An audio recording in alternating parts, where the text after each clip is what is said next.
Dr. Brad Hannon here with another one of my MET Foundations of Health videos, where I am teaching you how to move right, eat right, and think right. In this video, I will be discussing how to utilize our healthcare system.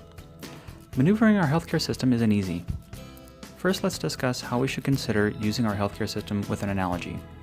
Imagine your home is on fire. Who do you call? The fireman, right? After the fire is out and the house is saved, who do you call to fix your home? The contractor, right?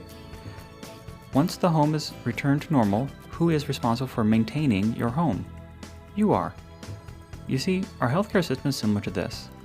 Drugs, injections, and surgery are tools to be considered during a state of emergency, but not best when looking to build and restore health and function. To build and restore health and function, what type of practitioner is best? In my opinion, a holistic chiropractor who utilizes food, supplements, lifestyle modifications, stretching, exercises, ergonomics, and in-office therapies and treatments to heal and restore the body back to homeostasis. Finally, there is your responsibility in your health, the daily maintenance, things like following through on lifestyle modifications, home stretching, exercises, and making necessary appointments. See, dentistry has already taught us to brush, floss, mouthwash, what foods to avoid, and checkups. Now you just need to implement similar ideas to other areas of your health, like your spine. Remember, when you want to feel your best, think MET. How are you moving? How are you eating? And how are you thinking? And this can steer you in the right direction to achieve a healthier you.